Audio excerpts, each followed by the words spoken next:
innal munafiqina fit darkil asfali minan nar walan tajida lahum nasira. Sungguh orang-orang munafik itu ada di tingkatan paling bawah dari neraka, dan kamu tidak akan menjumpai satupun penolong untuk mereka. Kalau nerakanya tingkatannya paling bawah, berarti siksaannya itu paling pedih, paling sakit. Kenapa demikian? Ya karena efek kerusakan yang mereka timbulkan itu juga sangat luar biasa.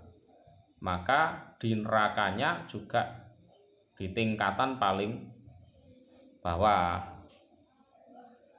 Lah kerusakannya gimana? Gini, munafik yang ada di ayat tersebut, surat An-Nisa ayat 145, ini adalah munafik i'tiqad. Jadi munafik yang kaitannya dengan akidah. Mereka ini aslinya orang kafir. Ya, aslinya orang kafir.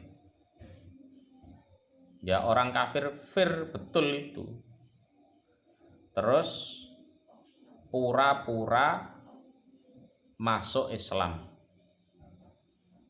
Ya, dengan segala kepura-puraannya itu, termasuk dengan mengucapkan dua kalimat syahadat, asyhadu alla ilaha illallah wa asyhadu anna muhammadar rasulullah. Apa susahnya cuma bilang dua kalimat syahadat? Termasuk menutup kepura-puraannya, kebohongannya.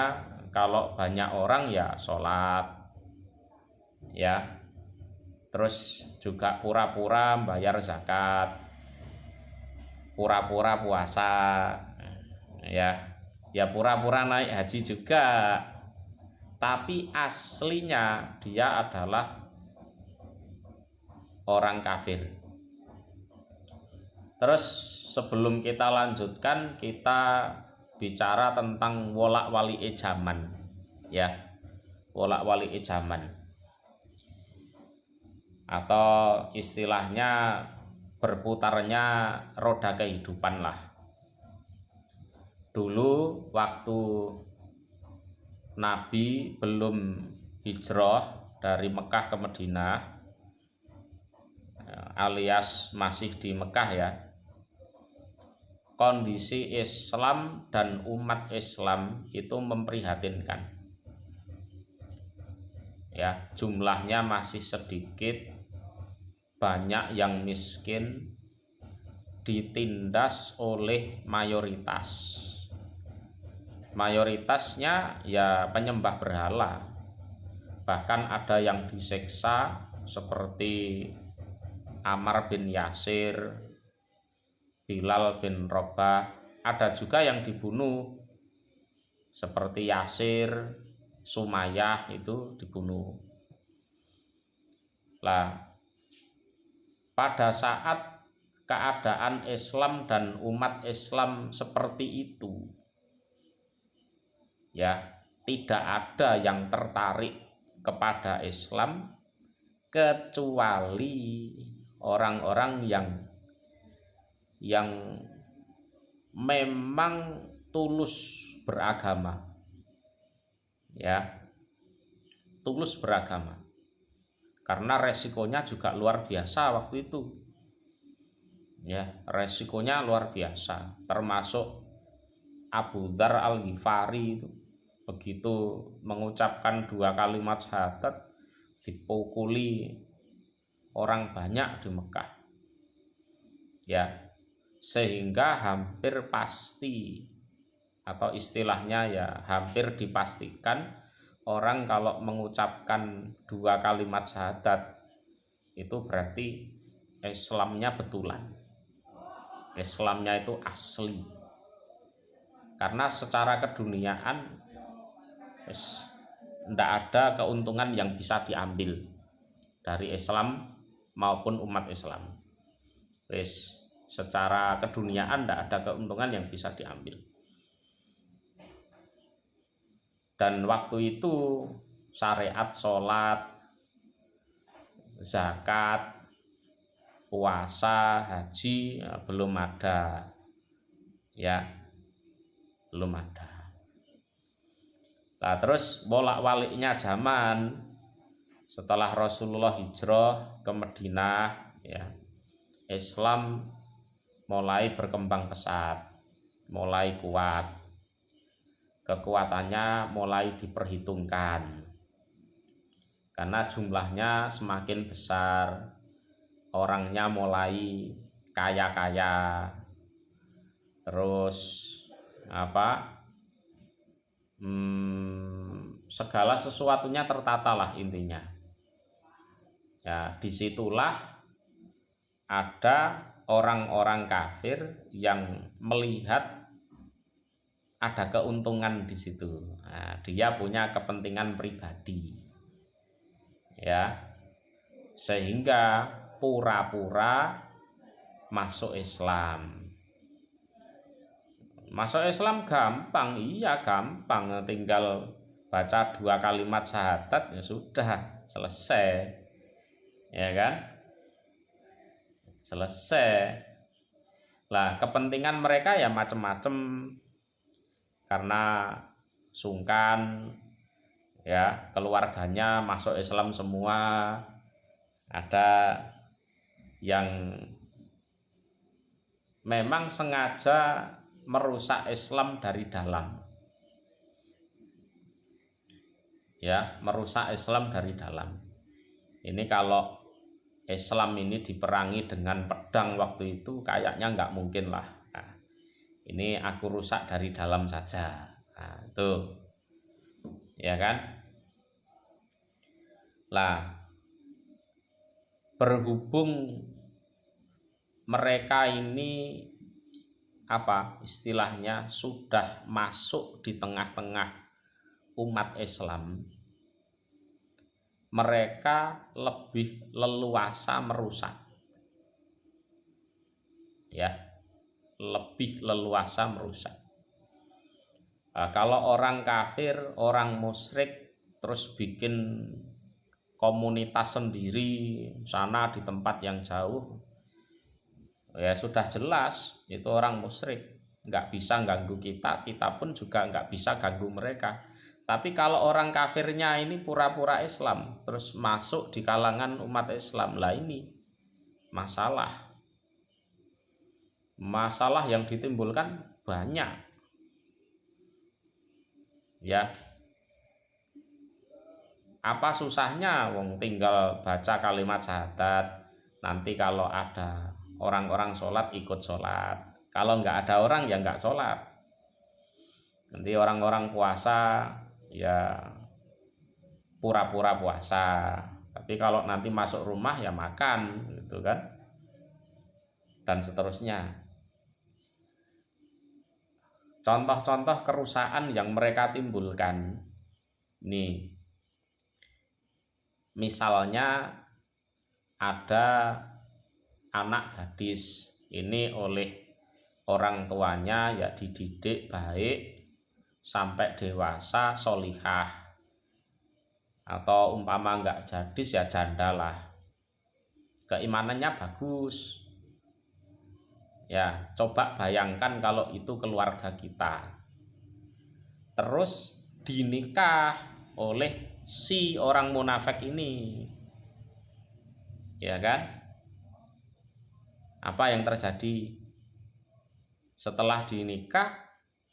Ya diajak murtad, itu otomatis. Itu satu contohnya. kalau hamil punya anak, anaknya ya diajak murtad sekalian. Tuh kan? Terus belum lagi nanti kalau orang tuanya si janda atau si gadis ini meninggal, terus meninggalkan harta warisan, otomatis ya diambil sama si orang kafir yang pura-pura Islam, yang munafik itu tadi. Ya kan? Tingkat kerusakannya luar biasa. Ya, belum lagi kita misalkan sudah jadi orang mukmin, menyaudara, rukun, kompak, ya. Terus ini mereka ini menghembuskan hoax, adu domba. Terus kita yang asalnya rukun jadi tidak rukun. Ya kan? Belum kerusakan-kerusakan yang lain yang ditimbulkan oleh ini orang-orang munafik ini, sehingga di nerakanya juga paling dasar karena kerusakannya juga luar biasa. Dan yang lebih parah lagi, misalkan kita berusaha membongkar kedok mereka, ya, kita nanti yang malah dituduh takfiri, ya kan? Dengan mereka mengatakan, loh aku loh sudah mengatakan 2 kalimat syahadat, kenapa kamu anggap kafir? Loh, padahal aslinya ya kafir betul, gitu loh. Karena di momen-momen saat Islam dan umat Islam ini kuat, berjaya, ya, ini akan ada orang-orang yang pura-pura masuk untuk suatu kepentingan. Nah, pada saat kita mau bongkar ini, yang seperti ini loh, kita dihadapkan dengan masalah serius. Ya, karena kita sendiri ini nanti yang akan dituduh takfiri. Yang nuduh siapa? Yang menghembuskan kata-kata takfiri ini ya ini orang-orang kafir yang masuk Islam atau dibilang orang munafik yang merasa misinya terganggu. Ya, sehingga orang-orang yang dianggap mengganggu misi mereka, mereka tuduh takfiri. Nah, gitu loh. Jadi tuduhan takfiri itu ada 2, ya. Pertama, memang pelakunya ya takfiri betul. Ya, yang kedua, orang yang memang ingin membongkar, ya, kedok-kedok dari kebusukan orang kafir yang pura-pura jadi orang iman atau orang munafik, yang mana berhubung mereka itu misinya diganggu, mereka menghembuskan kata-kata takfiri itu tadi, ya. Sehingga ya serba salah. Ini mau dibongkar kedoknya, kita yang dituduh takfiri. Kalau tidak dibongkar kedoknya, kerusakan mereka semakin merajalela. Ya, banyak harta-harta orang mukmin yang mereka rampas, baik secara kasar maupun halus. Banyak orang-orang Islam yang mereka murtadkan, macam-macam. Ya, yaitu tadi. Jadi pada saat Islam itu kondisinya lemah, tidak ada keduniaan yang bisa diambil faedah lah, ya. Itu kalau orang baca syahadat, yes, itu insya Allah ya betul-betul asli murni itu. Tapi pada saat Islam ini sudah ada di tingkat kejayaannya, orang yang syahadat itu belum tentu orang Islam betul. Wong dalilnya kan wa minan nasi man yaqulu amanna billah wa bil yaumil akhir wa mahum bimu'minin. Ya ngakunya iman pada Allah, hari akhir, ya dengan mengucapkan syahadat itu. Tapi nyatanya bukan. Ya. Ini yang berusaha memerangi orang munafik ini sak repotan. Ya, di satu sisi mereka dituduh takfiri, di sisi yang lain mereka melihat sendiri harta-harta orang mukmin, orang-orang mukmin yang mereka murtadkan, hartanya mereka rampas, itu banyak sekali. Ya. Sehingga dalam masalah ini yang namanya orang munafik itu layak kalau Allah mengatakan innal munafiqina fid-darkil asfali minan nar walan tajida lahum nasira. Tuh. Kalau memerangi orang kafir yang jelas-jelas kafir gampang. Itu selesai di medan perang, selesai. Tapi kalau ini loh, orang kafirnya pura-pura mukmin ini loh, ini yang masalah. Lah, musuh-musuh Islam ini di momen-momen tertentu mereka itu putus asa. Ya, putus asa untuk memerangi umat Islam dengan senjata.